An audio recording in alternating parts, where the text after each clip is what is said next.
스카이다이빙을 하는 꿈을 꾸거나 아니 하늘을 나는 꿈을 꾼다 그랬을 때 팔다리가 움직인다면 어떻게 될까요? 매우 위험할 수 있겠죠. 그래서 이런 렘 수면인 우리가 마음껏 꿈을 꾸고 새롭게 리프레시 할 수 있는 전신의 이제 근육 긴장도가 떨어지는 것이 아닐까라고.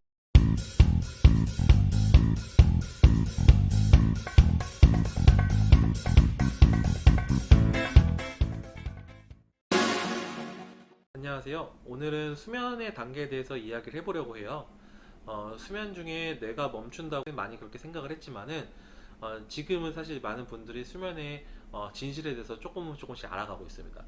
사실은 이제 수면 중에는 우리 몸도 그렇고 뇌도 그렇고 매우 다이나믹한 변화를 만들어냅니다. 오늘은 이 수면 단계가 무엇을 뜻하고 그다음에 어떻게 우리가 자면서 수면 단계가 변하는지 좀 알아보려고 하고 있습니다. 네, 수면 단계는 크게 렘 수면과 비렘 수면으로 나누어지는데, 이 비렘 수면 같은 경우는 다시 얕은 잠, 렘 수면, 비렘 수면 1단계, 2단계, 깊은 잠, 비렘 수면 3단계 이렇게 나눠집니다. 특히 어떤 깊은 잠과 렘 수면 같은 경우는 매우 특징적인 부분들이 있고 더욱더 좀 중요하게 좀 이야기해 볼 만한 소재라고 생각을 합니다. 평균적으로 성인은 하루에 1시간에서 2시간 정도의 깊은 잠을 자게 되면 상쾌하고 건강한 느낌을 받는다고 하는데요. 만약에 매일 피곤하게 깨어난다면 이런 깊은 수면 단계에서 충분한 시간을 보내지 못하는 경우가 있을 수 있다라고 이야기할 수 있습니다. 그리고 또한 렘 수면은 뇌가 새로운 정보를 정리하고 또 좋은 기분을 유지하는 데 도움을 주는데, 이것은 사실 일상생활에서 매우 좀 중요한 수면이라 할 수 있습니다. 이 렘 수면이 사실 되게 재밌습니다. 이제 전문가들은 이 렘 수면을 약간 좀 역설적이다라고 이야기를 하는데요. 실제 수면 검사에서 어떤 뇌파라든지 아니면 생체 신호들을 이제 보게 되면 렘 수면 같은 경우는 마치 깨어 있는 것처럼 느껴지는 경우가 좀 많이 느껴집니다. 그러면서 이제 렘 수면에서 내가 이렇게 활발하게 움직여서 꿈을 꾸는데요. 한 가지 특징은 뇌의 활발한 활동과는 다르게 팔과 다리 근육은 근육 긴장도가 완전히 떨어지는 특이한 소견을 보이게 되는데, 그러면 왜 신은 사람을 왜 그렇게 만들었을까요? 꿈을 꿀 때 팔다리의 근육 긴장도가 평상시와 같이, 그러니까 렘 수면의 어떤 활발한 근육 뇌의 활성과 같이 근육 긴장도가 올라와 있다고 생각을 해봅시다.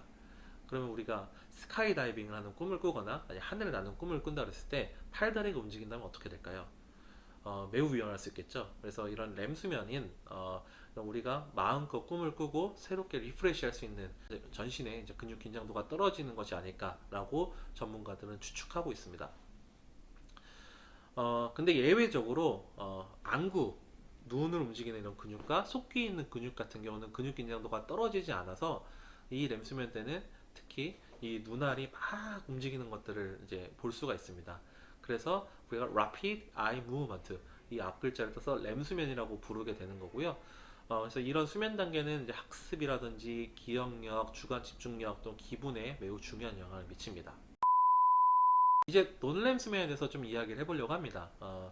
수면 사이클 1단계는 가장 가벼운 수면으로 깬지 안 깼는지 정도 막 모르고 쉽게 깰 수 있는 그런 수면 단계를 이야기합니다. 보통 처음 이제 수면 진입하면 7분 정도가 지속되는 걸로 좀 알려져 있는데요.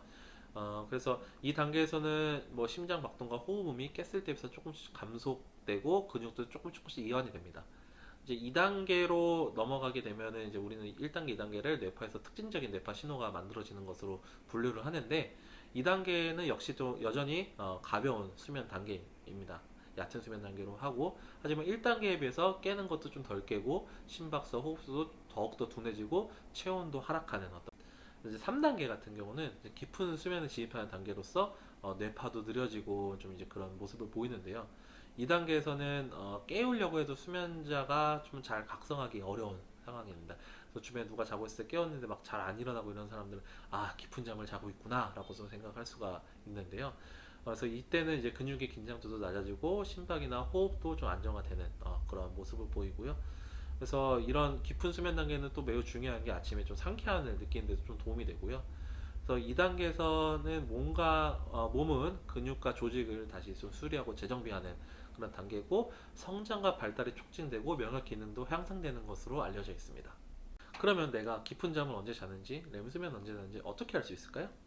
보통 이제 초기 90분과 후기 90분의 수면의 비교를 하면서 이런 것들을 설명을 드리는데요.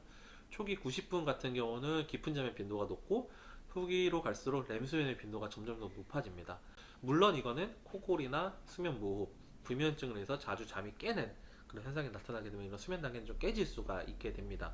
걱정이 된다 그러면 이런 것들은 전문 의의 진료를 통해서 수면 단원 검사를 통해서 내 수면 단계가 어떻게 되는지 볼 수가 있고요.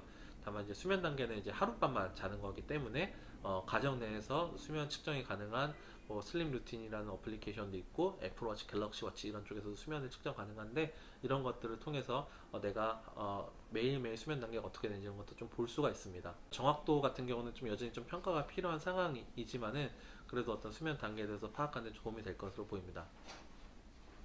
그래서 오늘은 수면 단계에 대해서 알아봤는데요. 다음 시간에는 몇 시간을 자는 것이 가장 좋을지 한번 알아보겠습니다. 잠에 대해서 궁금한 주제가 있다면 댓글로 남겨주세요. 구독과 좋아요, 알람 설정 해주시면 건강한 잠에 대한 소식을 빠르게 만나볼 수 있습니다.